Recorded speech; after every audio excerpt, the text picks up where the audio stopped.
প্রিয় দর্শক, বিদ্যুৎ সংকট নিয়ে নতুন করে বলার কিছু নেই। আপনারা সবাই বিদ্যুতের ভোগান্তির শিকার হচ্ছেন, বিদ্যুৎ পাচ্ছেন না, যখন তখন বিদ্যুৎ চলে যাচ্ছে এবং তার উপর গোদের উপর বিস্ফোরার মতো বিদ্যুতের বাড়তি বিল হচ্ছে।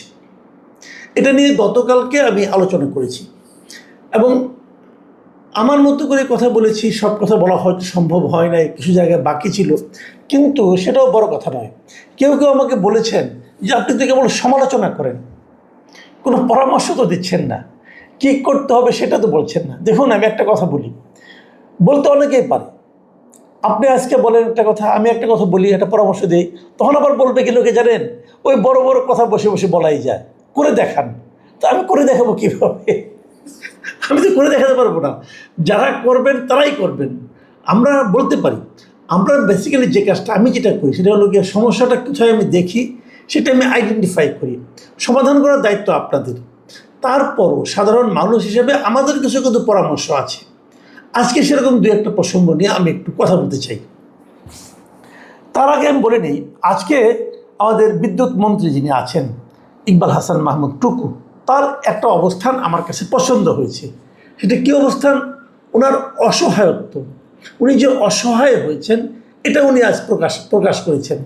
আজকে এই সিপিডির একটা অনুষ্ঠান ছিল, যে বাংলাদেশের জ্বালানি সংকট মোকাবেলা, তাৎক্ষণিক অগ্রাধিকার এবং টেকসই জ্বালানি ভবিষ্যতের পথ, এই শিরোনামে তার একটা আলোচনা সভায় উনি অংশ নিয়েছিলেন ভার্চুয়ালি।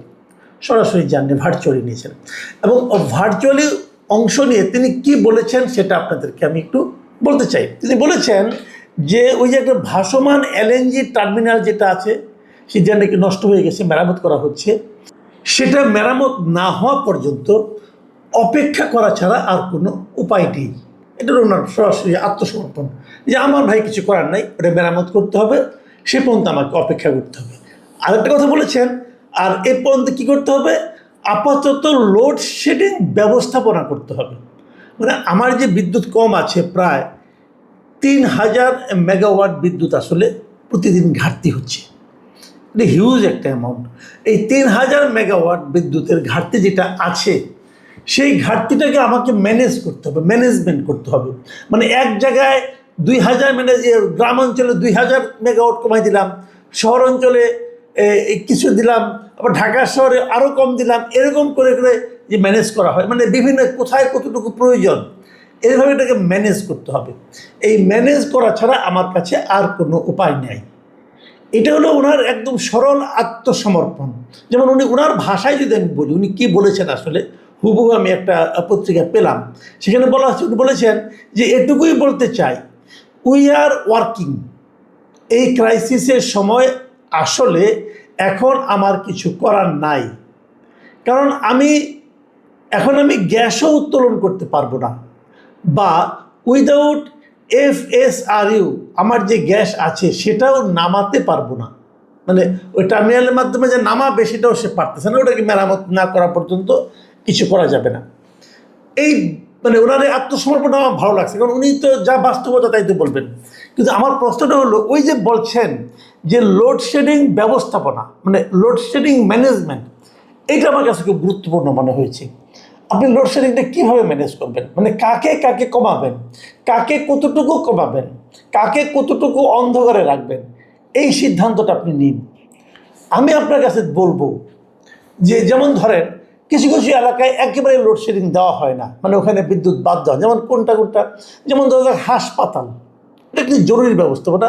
হাসপাতালে কোনো ধরনের বিদ্যুৎ সংযোগ মানে কমানো হয় না, ওখানে রোগীরা বাস করে। আমি মনে করি শিক্ষা প্রতিষ্ঠানও বিদ্যুৎ সংযোগ কনফার্ম করতে হবে, শিশুদের এখানে কনফার্ম করতে হবে। তাহলে কমানো যায় কোথায়? যেখানে আপনারা কখনোই কমান না সেখানে কমান, সেটা হলো মন্ত্রীপাড়ায়। মন্ত্রীদের যে বাড়িঘর আছে, মন্ত্রীদের বাড়িঘর, সচিবদের বাড়িঘর, জয়েন্ট সেক্রেটারি, উপসচিব যারা আছেন, এই যে বড় বড় আমলা, DC, SP যারা আছেন, এদের বাসভবনে বিদ্যুৎ লোডশেডিংয়ের আওতায় আনেন। এদের বাসভবনে কখনোই বিদ্যুৎ যায় না, আপনি নিশ্চিত থাকেন, এরা সবসময় বিদ্যুৎ পান। কিন্তু ওনাদের বাসভবনে লোডশেডিং দিতে হবে, এটা হলো আমার দাবি। কতটুকু দিতে হবে? কৃষকের ঘরে যতটুকু আপনি লোডশেডিং দিচ্ছেন ঠিক ততটুকু লোডশেডিং এখানেও দিতে হবে। কৃষককে যদি আপনি 8 ঘন্টা বিদ্যুৎ না দেন, তাহলে সচিবকেও 8 ঘন্টা বিদ্যুৎ দিবেন না। এটা সিম্পল হিসাব। তাদের বলবেন আমি সচিবের প্রতি এত গোস্বা করো না, গোস্বা না। এটা হলো সমব্যথী হওয়ার সুযোগ দেওয়া। ওনারা তো বুঝবেন না কৃষকরা কত কষ্টে থাকে। কৃষকের সমান লোডশেডিং এখানে দেন, ওনাদের কোনো সমস্যা হবে না, কারণ ওনাদের টাকা আছে। ওনারা বিকল্প ব্যবস্থা করতে পারবেন। বিকল্প ব্যবস্থা করুন, আইপিএস কিনুন, আইপিএস চালান, অসুবিধা নেই তো কোনো। অথবা আপনি নিজের টাকায় জেনারেটর চালান, তাও কোনো আপত্তি নাই। কিন্তু লোডশেডিং যেটা বলি আমরা, সেটা হলো কৃষকের ঘরে যতটুকু আছে তার চেয়ে কম লোডশেডিং শিক্ষা প্রতিষ্ঠান এবং হাসপাতাল এরকম জরুরি কিছু বিষয় ছাড়া আর কোথাও তার চেয়ে কম লোডশেডিং থাকতে পারবে না। এটা হলো ক্লিয়ার করেন আগে। এটা যদি করতে পারেন তাহলে বলবো এটা হবে রিয়েল ম্যানেজমেন্ট। পারবেন কি না আমি জানি না, কিন্তু পারতে পারা উচিত। ওটা যদি করতে পারেন কেবল তাহলেই বলবো যে আপনারা জনগণের সরকার কায়েম করতে পেরেছেন। উনি আরও একটা কথা বলেছেন, সে প্রসঙ্গটা আমি পরে আসছি। ওটা একদিন আগে বলেছেন, সেটা একটা বড় প্রসঙ্গ, সেখানে আমি একটু পরে আসছি। তার আগে আরেকটা কথা বলি। সরকার একটা সিদ্ধান্ত নিয়েছে, প্রধানমন্ত্রীর কার্যালয় সহ 5টা সরকারি দপ্তরে সৌর বিদ্যুৎ ব্যবহারের নির্দেশ দেওয়া হয়েছে। দেখুন, আমি মাঝে মাঝে অনেকে আমাকে বলেন আমি কেন প্রধানমন্ত্রী প্রশংসা করি। এটা এই কারণেই করি যে এই ভদ্রলোক কিন্তু কিছু করার চেষ্টা করতেছেন। উনি কি করেছেন, ওনার নিজের কার্যালয়, তার সঙ্গে উনি যুক্ত করেছেন বঙ্গভবন, মন্ত্রিপরিষদ বিভাগ, তারপরে প্রধানমন্ত্রী কার্যালয় তো আছেই, পরিকল্পনা কমিশন, অর্থ বিভাগের দাপ্তরিক কাজে যত বিদ্যুৎ ব্যবহার হয় তার সিংহভাগ সৌর বিদ্যুৎ ব্যবহার করতে হবে। এই অর্ডার কিন্তু প্রধানমন্ত্রী দিয়েছেন। তো এখানে একটা খালি প্রশ্ন আমার, যে সিংহভাগ বলতে আপনি কী বুঝেন? সিংহভাগ মানে অর্ধেকেরও বেশি। তাহলে মিনিমাম 51% বিদ্যুৎ এখানে যা ব্যবহার হয় তার 51% সৌর বিদ্যুৎ থেকে নিতে হবে। 51% নেই, এটা তো খুব জটিল কোনো ব্যাপার না। এই অফিসগুলো তো দিনের বেলায় খোলা থাকে। আমাদের এখানে দিনের বেলা প্রচুর রোদ থাকে, সৌর বিদ্যুতের ব্যবস্থা করেন। এবং এটা করতে বেশি সময় লাগার কথা না, কিন্তু সৌর বিদ্যুৎ এখন আমাদের এখানে যে ব্যবস্থাপনা আছে দেশে, খুব সহজে এটা করা সম্ভব। তো এটা ইমিডিয়েট করা হোক। এবং এটা আমি তো মনে করি এটা করার জন্য কোনো একটা বিভাগকে যারা আছে তাদেরকে আপনি 3 দিনের সময়সীমা বেঁধে দেন, যে 3 দিনের মধ্যে এটা ইমপ্লিমেন্ট করতে হবে। এবং যদি যে না করতে পারবে দায়িত্ববান ব্যক্তিকে জরিমানা সহ মানে একটা শাস্তি সহ বদলি করে দেন, ডিক্লেয়ার করেন। দেখেন 3 দিনের মধ্যে অনেকটা হয়ে যাবে। কারণ এখানেই না, এই সঙ্গে আপনারা বলুন যে প্রত্যেকটা জেলা প্রশাসক সহ উপজেলা নির্বাহী কর্মকর্তা এবং এখানে যত সরকারি অফিস আছে, সরকারি অফিসগুলোর উপর অনেক জায়গা আছে, ওখানে সৌর প্যানেল ইজিলি সেট আপ করা যাবে। এই সব জায়গায় সৌর বিদ্যুৎ চালু করতে হবে। অর্ডার দিয়ে দেন, 3 দিনের মধ্যে দেখবেন অনেকটা কিন্তু লোড ম্যানেজমেন্ট হয়ে যাবে। কারণ আমরা এলএনজিটা নামাতে পারছি না আমাদের টার্মিনালের কারণে। যখন নামবে তখনও কিন্তু বিদ্যুৎটা কিন্তু ক্রাইসিস থেকেই যাবে। কাজে এটা কিন্তু আপনাদেরকে এখন ইমিডিয়েট করতে হবে। প্রধানমন্ত্রী অনেক সিদ্ধান্ত দিচ্ছেন, বাস্তবায়ন তো করতে হবে। বাস্তবায়ন করে দেখান আপনারা চান। আরেকটা কথা বলি, সেই জিনিসটা হলো আমাদের এই জ্বালানি মন্ত্রী একটা কথা বলেছেন, বিদ্যুৎ মন্ত্রী, সেটা একদিন আগে বলেছিলেন যে ব্যাটারি অটো রিক্সা চার্জের কারণে মধ্যরাতে বিদ্যুৎ সংকট অস্বাভাবিক বাড়ছে। এটা একদম একটা মানে জেনুইন কথা। আপনার যে কোনো শহরে, জেলা শহরে, উপজেলা শহরে, রাজধানী শহরে যেখানে আপনি যাবেন দেখবেন পথ যেটা আছে, রাস্তা যেটা আছে শহরের মধ্যে ব্যাটারি চালিত রিক্সায় ভরে গেছে। তো এই ব্যাটারি চালিত প্রতিটা রিক্সার কিন্তু ব্যাটারিকে চার্জ করতে হয়, রাতের বেলায় চার্জ করে। এবং দেখা গেছে যে একটাই ব্যাটারি নাকি চার্জ করতে পারে 90 টাকার মতো লাগে। আমি যতটুকু শুনেছি, সত্য মিথ্যা আমি বলতে পারবো না। তাই যদি হয়, তো এই যে এত বিদ্যুৎ ব্যাটারিগুলো সারা চার্জ হতে থাকে, এই সময় কিন্তু বিদ্যুতের একদম পিক আওয়ার, মানুষ কষ্ট থাকে এই বিদ্যুতের কারণে। তো এই বিদ্যুৎগুলিকে থামাতে হবে। আপনি থামাবেন কীভাবে? তার সঙ্গে আমি যুক্ত করি যে ব্যাটারি চালিত যে রিক্সাগুলো আছে এর দাপট আপনাকে কমাতে হবে। কেন এত বেড়ে গেছে? পৃথিবীতে মনে হয় একমাত্র দেশ বাংলাদেশ, যে দেশের রাজধানী শহরে সবচেয়ে বেশি যে যানবাহনটা চলে, যে যানটা চলে, সেই যানের কোনো রেজিস্ট্রেশন নাই। আমাদের সরকার বলতে পারবে না যে দেশে কতগুলি ব্যাটারি চালিত রিক্সা চলে। কেন বলতে পারবে না? সরকারের কি সে ধরনের বিভাগ নাই? আছে। তারা কাজ করে না কেন? একটা বেসিক পয়েন্ট, কিন্তু ঢাকা শহরে কত ব্যাটারি চালিত রিক্সা আছে তার কারো কাছে কোনো হিসাব নাই, কোনো রেজিস্ট্রেশন দেওয়া হয় না। প্রতিদিন যার ইচ্ছা হচ্ছে একটা করে ব্যাটারি চালিত রিক্সা রাস্তায় নামিয়ে দিচ্ছে, কেউ জিজ্ঞাসা করে না, কেউ থামায় না।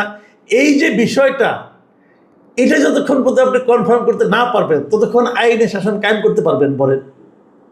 আমি সরাসরি প্রস্তাবটা দিচ্ছি, যেহেতু অনেকে বলে প্রস্তাব দেয় না, প্রস্তাব দিচ্ছি, দেখি এটা সরকার ইমপ্লিমেন্ট করতে পারে কিনা। প্রথম কাজ, দেশের সমস্ত ব্যাটারি চালিত রিক্সার রেজিস্ট্রেশন নাম্বার আপনারা দেন। খুব সিম্পল কাজ, কিন্তু সিটি কর্পোরেশন হলে সিটি কর্পোরেশন দিবে, পৌরসভা হলে পৌরসভা দিবে, ইউনিয়ন পরিষদ হলে ইউনিয়ন পরিষদ দিবে। আপনারা বলেন রেজিস্ট্রেশন ছাড়া কেউ চলতে পারবে না। প্রত্যেকটা ব্যাটারি চালিত রিক্সায় একটা সিরিয়াল নাম্বার আপনারা দিয়ে দেন। সেই সিরিয়াল নাম্বার যে কে মালিক তার নাম থাকতে হবে, মালিকের এনআইডি নাম্বার, মোবাইল নাম্বার এবং মালিকের নাম, এই তিনটা তথ্য প্রত্যেকটা রিক্সার পেছনে বড় বড় করে লেখা থাকতে হবে। মালিকের নাম, এনআইডি নাম্বার এবং মোবাইল নাম্বার থাকতে হবে প্রত্যেকের, ঠিক আছে? আচ্ছা, কেবল তাই না, এগুলি সহ আপনারা রেজিস্ট্রেশন দেবেন। রেজিস্ট্রেশনকে চার্জ দেন, প্রতিটা রিক্সার থেকে 10,000 টাকা রেজিস্ট্রেশন চার্জ দেন। এটা 10,000 টাকা দিয়ে আমি এটা রেজিস্ট্রেশন তোমাকে করতে হবে। তাহলে এই 10,000 টাকা কিন্তু সরকারের ঘরে আসবে, রাজস্ব আসবে। প্রতি মাসে একটা চার্জ দেন, প্রতি মাসে 1,000 টাকা নেন, খুব বেশি টাকা না, এটা 500 টাকা নেন আপনারা। এটাও কিন্তু সরকারের একটা ইনকাম হবে প্রতি মাসে। আচ্ছা, তার সঙ্গে যুক্ত হবে এইটা, এবং সেখানে যখন রেজিস্ট্রেশন আপনি দিবেন সেখানে ওই মালিককে বলতে হবে যে তার এই রিক্সা সে কোন গ্যারেজে রাখে, গ্যারেজের ঠিকানা দিতে হবে। এবং ওই গ্যারেজ সিটি কর্পোরেশন কর্তৃপক্ষ যারা রেজিস্ট্রেশন দিবেন তারা যে চেক করবেন যে সেখানে এই গাড়িগুলোর ব্যাটারি চার্জ করার মতো প্লাগ পয়েন্ট আছে কিনা, মিটার আছে কিনা। এই মিটারটা আলাদা মিটার হতে হবে, বাড়ির মিটারে চলবে না। গ্যারেজের মিটার, মানে ব্যাটারি চালিত রিক্সার জন্য আলাদা একটা মিটার থাকতে হবে। তাহলে বিদ্যুৎটা চুরি করার কোনো সুযোগ থাকবে না। তারপরে যে কথা, রিক্সাগুলোকে 2 ভাগে ভাগ করেন, সমস্ত রিক্সাগুলিকে 2টা রং করে দেন, একটা লাল রং, একটা হলো সবুজ রং। সিম্পল। যদি 100টা রিক্সা থাকে তাহলে 50টা লাল রং, 50টা সবুজ রং। এবং বলে দেন যে যেদিন লাল রঙের রিক্সা রাস্তায় নামবে সেদিন সবুজ রঙের রিক্সা নামতে পারবে না। তার মানে যদি মাসের 1 তারিখে লাল রং নামে, 2 তারিখে সবুজ রং নামবে, 2 তারিখে লাল রঙের রিক্সা নামতে পারবে না। এতে সুবিধা যেটা হবে যে রাতারাতি রিক্সার সংখ্যা কিন্তু রাস্তায় অর্ধেক হয়ে যাবে, এবং যেদিন থেকে লাল রঙের রিক্সা না নামবে ওই দিন তার তো চার্জ করার দরকার পড়বে না। আপনি কিন্তু বিদ্যুতের উপর চাপটা কমে গেল। আর এইগুলি যেহেতু রিক্সা ব্যাটারি চালিত, মানে এটা যন্ত্রের মতোই, তো এই রিক্সা যারা চালাবে তাদেরও ট্রেনিং লাগবে এবং লাইসেন্স লাগবে। এই ব্যবস্থাটা করে দেন, আপনি দেখবেন যে রাতারাতি আপনি একটা সুফল পাবেন। কারণ আপনি তো রিক্সাগুলোকে ভেঙে ফেলতে পারবেন, এখানে তো অনেক লোকের অনেক ইনভেস্টমেন্ট আছে, অনেক মধ্যবিত্ত এখানে ইনভেস্ট করেছে। কাজেই এগুলিকে আপনি একটা সিস্টেমের মধ্যে নিয়ে আসেন। সুশাসন এটাকে বলে যে যত সমস্যাগুলি আছে সমস্যাগুলিকে আপনি একটা নিয়মের মধ্যে নিয়ে আসেন, তাহলেই কিন্তু আপনি ধরতে পারবেন, নাহলে ধরতে পারবেন না ভাই। তাহলে এরকমভাবেই চলবে, চিৎকার চেঁচামেচি হবে, মানুষের ভোগান্তি হবে, মন্ত্রী 2 হাত তুলে বলবে আমার কিছু করার নাই। মন্ত্রীকে আমি প্রশংসা করলাম, কিন্তু তার সঙ্গে সঙ্গে এটাও বলছি মন্ত্রী যদি 2 হাত তুলে দেওয়ার অর্থ হলো যে আপনি আসলে ব্যর্থ হয়ে গেছেন। এই ব্যর্থতাও আমরা দেখতে চাই না, কিন্তু এক্ষেত্রে কিছু করার নাই, কারণ বাস্তবতা। কাজে সবগুলো মিলিয়েই আমাদের চলতে হবে। প্রিয় দর্শক, আমরা বরং অপেক্ষা করি, দেখি আমরা বিদ্যুৎ থাকবে না আগামী কয়েকদিন। মন্ত্রী যেহেতু কিছু করার নেই, আমাদের ভোগান্তি অবধারিত, এটা আমাদের নিয়তি, কয়েকদিন মানতে হবে, কি আর করবো। চিৎকার চেঁচামেচি করে তো কোনো লাভ নাই। অতীত স্মৃতিচারণও কেউ কেউ করতে চাইবেন, সেটা করেও তো আপাতত কোনো লাভ নেই। দেখা যাক ভবিষ্যতে কী হয়। এখন এ পর্যন্তই। আল্লাহ হাফিজ।